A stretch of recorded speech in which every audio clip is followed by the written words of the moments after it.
I'm really happy to be with you guys this evening to talk about taking care of your jewelry and talking about the different types of gold and silver, and just to see what questions that you guys have about your jewelry and taking care of it and making sure that it lasts for a long time. And I'd like to just briefly go over an outline of what we'll be discussing. So, first, we'll talk about the different types of gold and silver because it is really important when you are thinking about how to care for your jewelry to know what it is that you actually have. And we're going to discuss how metals tarnish and what can we do to maintain our pieces. And then lastly, we're going to talk about what to do with the pieces you no longer want and what options there are for you regarding that. So I'd like to start by asking you guys, how are you adorning yourselves today? What are you wearing? Show me. Show me your jewelry. And feel free to unmute and you can. I bought this ankh. I think it's made out of gunmetal. They say it's made out of gunmetal. And I got these in the mail today, this ankh earrings. Beautiful. Yeah. Beautiful. Are you very connected with the ankh recently? Yeah, I have. I feel like it's strong, powerful. I feel like the energy is moving or in my body a lot. I love that. What about you, Darwin? I am wearing my indigenous earrings. They're phases of the moon. I just love them because they're yes, the length. Of course, I'm wearing my wedding bands as well. And I have my soul piece next to me, Amiata. So my soul jewelry that Alana has made. So yeah. Do you know the material of the earring? I believe up here maybe gold plated. I believe this is bone. It might be bone, possibly. I have to look it up. It's given bone. It may also be acrylic. It may be a mix. Huh? I love it. You guys look so beautiful. Wanda's wearing earrings. I want to know what kind of earrings though. What do you mean only earrings? Like, it could be. I'll stop being nosy. I'm wearing my 22 karat gold handwoven chain, and I'm wearing the spiral pendant. And this is actually in brass. And then I have a clear quartz. I'm adorned with this. She's my friend. He's my friend. I'm just holding on to him and he's just energizing me.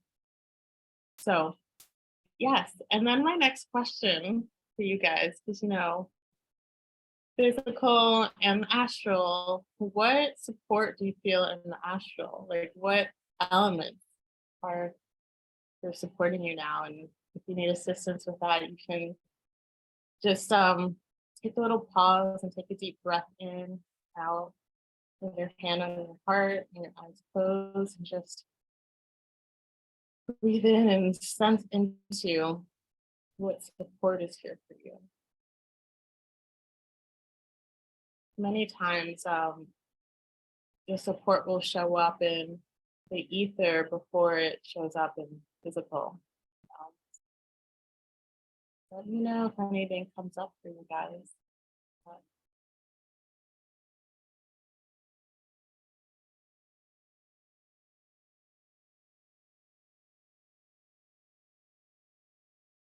For me, I sense into being in a cave with a bunch of quartz just surrounding me. Anyone else? I saw a heart staff. It's a crystal. It's like a large pink like rose quartz, and it's like a ring around it. It's a staff, and someone's holding it like that. It's lighting up. And you can draw that and pull that into your physical reality too. Anyone else want to share? I just felt air, and air just being the element, reminding me to surrender, as well as water running through and over some Lemurian seed crystals. So just a lot of good, just home ancestral energy. Love that. It's always nice to just remind yourself that you have like the support that is not necessarily like right in front of your face, but if you invoke and ask, okay, what's here for me? That's important. So, as you know, I am founder of Soma Ray and Goldsmith, and Soma Ray is really a collaboration with all of your souls. So when primarily my work is involved with doing custom work where I channel designs from your soul. So that includes channeling any specific crystals that come through or symbolism, channeling it the elements, whether it be silver or gold. And then I understand that it can be such a wonderful investment that you're making within yourselves. And I thought, like, what better way to continue this discussion and continue like the longevity of your investment and talking about how to care for it. So we're going to start off by talking about gold, which is my favorite. So let's see, I have some things to share with you on screen as well. So, okay.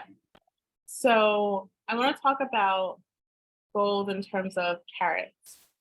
So when we talk about carats, there's 24 carats max.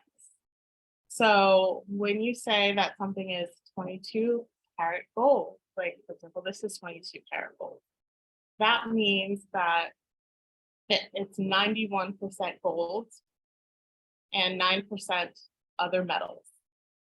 And I really want to educate you guys on this first so that you know how to handle the gold afterwards. So when you have a piece that's 24 karat gold, that means it's 100% gold, no other metals. And what does that mean? Gold is a very soft material. So that means that it could be possible you can like, bang it up a little, and that's all good and fine, but you just need to be aware of when to wear it and when not to wear it. For example, no rock climbing, like not when you're dealing with anything like super super sharp or super like diamonds. Like if you're trying to cut something, make sure that you're not doing anything too crazy with your 24 karat gold because it is a very soft metal. And if it catches on anything, it could just it could bend. It could the shape could loosen. So 22 karat is 91% gold and 9% other metals. And the other metals are there to harden it a bit. So again, it's still 91% gold, so it's still pretty soft. And then 20 karat gold is 83% gold, 17% other metals. 18 karat is 75% gold, 25% other metals. 10 karat is 41% gold, 59% other metals. So as you go down the scale in carats, your piece becomes harder and harder. And the alternative is like that means there's not as much gold in it. So I'm not saying one is better than the other. There's just things to look out for. At Soma Ray Jewelry, I primarily work within 20 and 22 karat unless I receive a message to do something else. And so I'd like to show you guys pictures of the differences between all the golds. And you can tell me if you notice.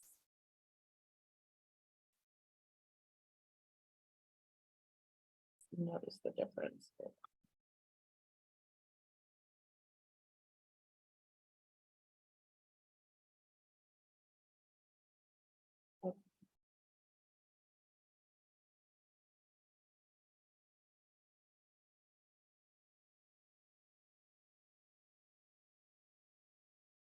Can you guys see that? So these nuggets, that's 24 karat, pure gold.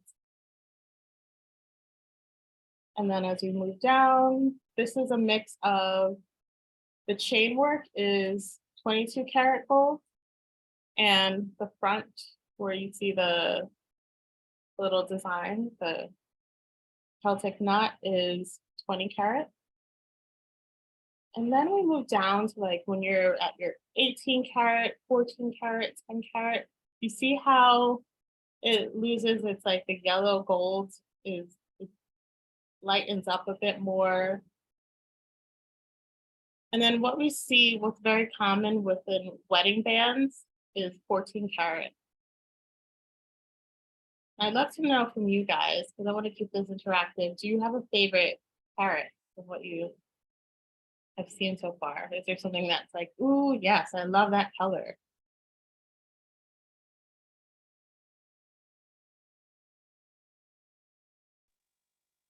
I like the 22. You like the 22? Is that the one with the ring? I like that. Yeah, the ring is a mixture of the chain is a 22 and the top part is a 20 carat. It's beautiful. Thank you. That's something I did for someone. And so, yes. So you can see how just the color changes based on the various range. And then on top of that, you can actually have different colored gold on top of that. Like you can have a green gold, et cetera, et cetera. But the reason why I wanted to show this to you is that with a 14 karat gold ring, it's going to be much harder, meaning it's like your everyday ring that you can wear to like a construction site. You don't have to worry about it getting that damaged. However, something like a 22 karat, it is a very soft metal at that point. I'm going to stop my share for now. I'm going to screen share. And I also just want to briefly talk about gold filled jewelry versus gold plated.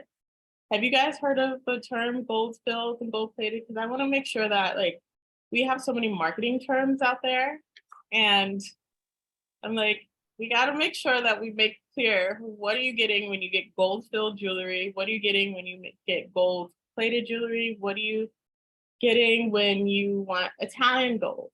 Italian gold is 14 karat gold. So that means it's 58% gold.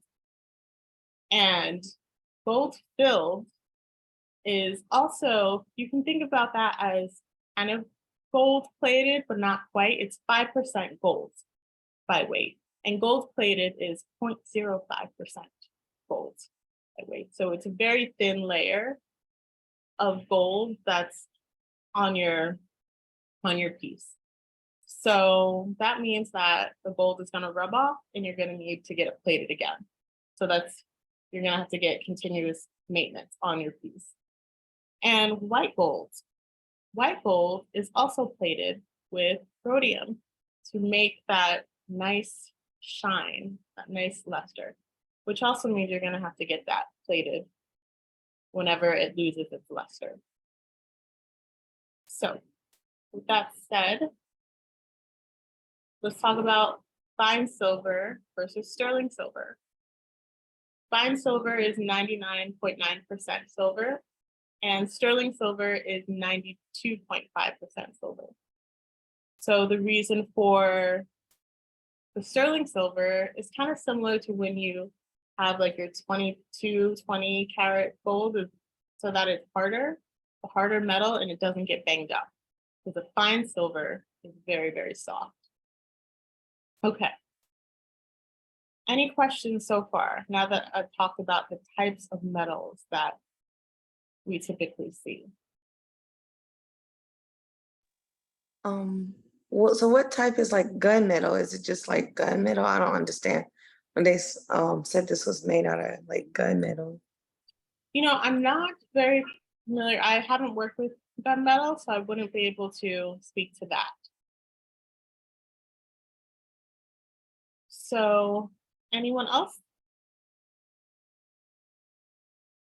Okay. So I want to talk about things that happen to cause the metal to change, to tarnish, to react in a different way. Oh, what a cute dog. Is that a dog? Is that a real dog? You know how to distract me by putting a dog on the screen. I gotta cover her video so that I don't get distracted. Okay, so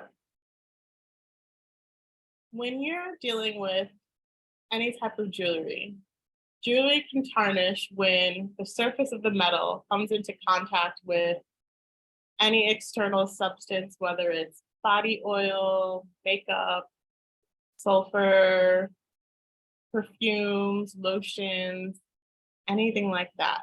So if you're noticing that, like when you're super sweaty if there's a particular season where you sweat more and you're noticing some marks on your piece, that could be because of your actual sweat, or if you change your perfume or lotion and it's causing the color of your piece to change, that's also due to that. So it's important to be mindful about when you're washing your hands. Do you have your piece still on? Take your pieces off when you're washing your hands, because water does add to that tarnish. Any type of external substance can add to it.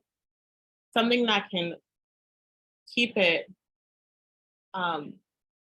keep that luster for longer is to make sure that you're polishing it with a polishing cloth, or make sure that you use a soft bristle toothbrush and Dawn soap. So I want to show you what I mean by tarnish. And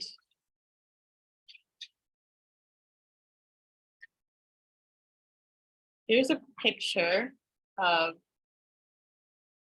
a spoon. To the left, it's finely polished and nice. To the right, you see that it's oxidized. Now, a lot of people like that antique look. So if you want it to be like that, that's wonderful. If you want it to look like freshly polished, there's some things that you can do, like keep it out of the sun when you're not wearing it, that is. So you can store your pieces in little pouches in a jewelry box so that it's out of the sun, so that it's not near water. And then you can also make sure that you can put a little piece of chalk in a pouch where your jewelry box is, so that the chalk actually prevents it from tarnishing as quickly. So what I'm doing moving forward is actually giving individuals like little pieces of chalk in pouches so that their pieces don't tarnish as long. But again, if you like that antique look, you can go ahead and let your piece tarnish. Sometimes it really adds some dimension and depth to jewelry that tarnish. So I like it as a design choice at times, but it's really up to you guys. I want to talk about stones. When you have stones on your pieces, it's also important to take a look, check the settings of your stones, and do a little wiggle to see if the stone setting is loose at all. Because if you have it around water, if you wear it in the shower a lot, that water will cause it to loosen the setting. So check to see if the setting is getting a little loose, and you can have your jeweler reset it for you and tighten that up. And that's actually good to do every couple of years. Take it to your jeweler, take your pieces to your jeweler and see what maintenance needs to get done. They can either see if there's a clasp that needs to be fixed. They can see if there's any cleanup work that they can do or any preventative measures that they can take. Because the problem with wearing a piece that has a loose stone is that you could lose the stone. So you'd rather just check it in advance to see if there's anything to be concerned about. Another thing for longevity is to get your pieces insured, especially if you're getting like high carat gold and diamonds, and like get it insured in case it gets lost or in case a stone comes out. And when you have pieces with different pieces with different stones in it, make sure that you're storing it individually, because you could have one stone like a diamond that's very hard and that can cut through a lot of stuff, and you can have a diamond next to a pearl, and pearls are very soft and you can end up with scratches on your pearl. So that's why it's good to just keep them stored individually. I'm going to quiz you guys in a couple minutes. Heads up. I'm going to ask you guys about how you're storing your pieces. So if anything, like if there's a flag raised, I want to know about it. So let's see.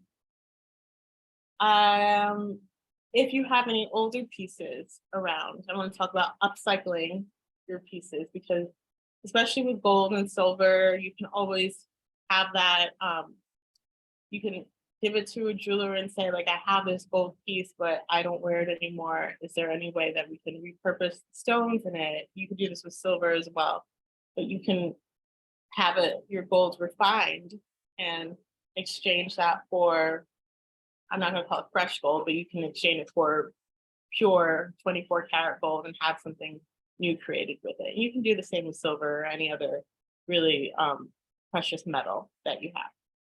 And you can do that with stones as well. You can have it recut and all of that. So there's really a lot of things that you can do instead of having jewelry sitting around that you don't really like. So for my final question, are there any items that you guys have around your homes that you can store differently, knowing what you know now? Yeah, tell me.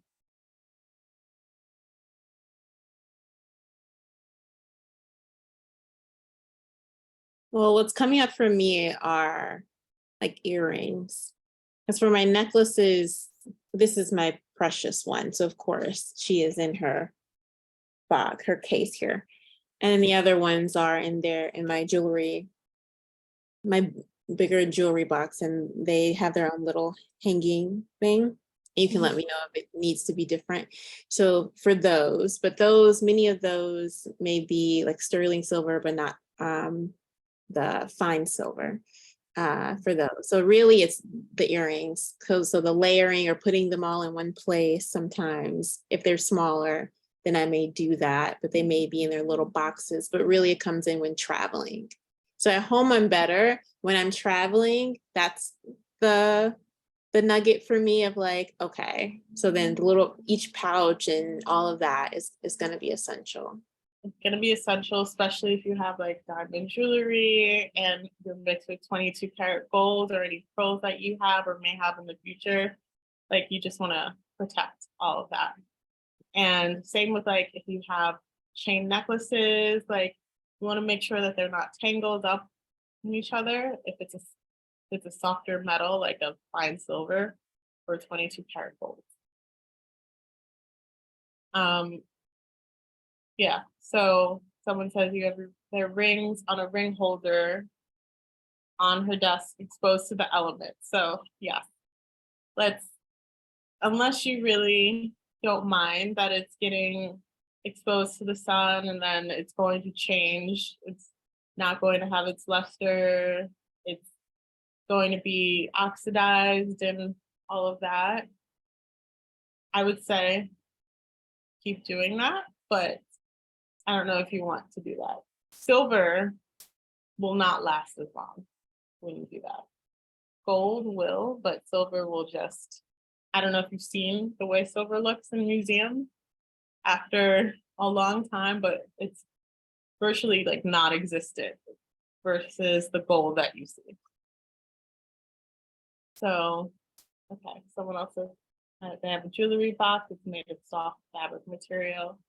Yeah, that's fine, but it reminds me of another good point. Like when you are traveling, you probably don't want to have soft fabric. You want to have it in more of like a structured box when you're traveling, just in case it gets crushed with anything. Especially if you have like, if you check your bag and you never know who's throwing your suitcase around, and just what if someone sits on the bag? Just be very mindful of that. It's your precious baby, you know. So for homework, I'd like for you guys to take a look at your jewelry and say, how can I do better? How can I store this in a different way? Think about what pouches you need to get. Purchase some chalk, put it in a little pouch. Don't have the chalk straight out, like touching the jewelry. Have it in its own pouch so that it can prevent the tarnish as well. And I think that's, yeah, I think that's everything. That's everything that I have written down for you guys. Do you have any questions?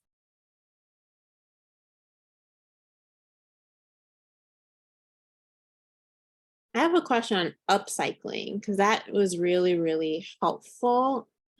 And I had never really thought about it before. So I'm wondering, have there been pieces that people have sent to you and asked about upcycling? Does Somare do upcycling, or what are your tips for that in general? Somare does upcycling. I upcycle my pieces all the time because if there's a piece that I've kind of over, since I do make my own gold alloy, I can just melt down the gold and turn it into something else. So it's something that I'm very accustomed to. And another thing is, like, if you have family heirlooms, you can have the stones like shaped in a different way, and you can really like reimagine it into a completely different piece. So yes, that's something that I would be interested in talking to people about if you'd like to upcycle. One thing I will say, that while we can use the same stones, the gold, the metal material will likely be refined, and different material will be used for that. Meaning that if you give me like an 18 karat gold chain necklace that you want to be changed into something else, since I don't know the alloy that was used in the gold, and like, because anyone could use like any nickel or whatever, which I don't use in my gold alloy, I would just have that turned in and refined, and I would get fresh, pure 24 karat gold so that I'm able to make a new alloy from that. So that's something just to keep in mind.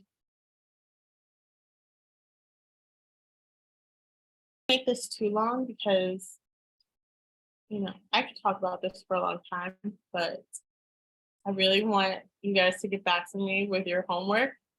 You can either comment on Instagram or send me an email and be like, Alana, this is my new setup. Do you see any red flags?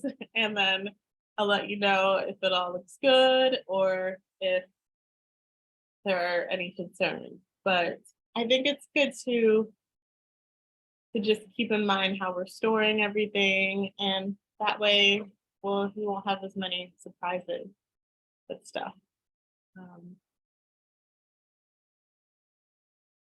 Can we have a clearing jewelry class next? Perhaps. Thank you, Alana. Thank you guys for being here for Somare's first class.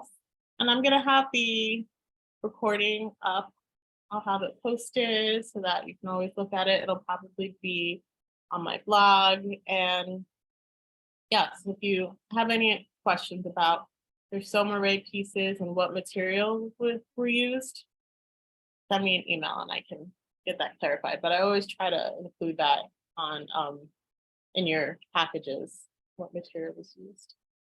But thank you guys. Have a beautiful night. Take care.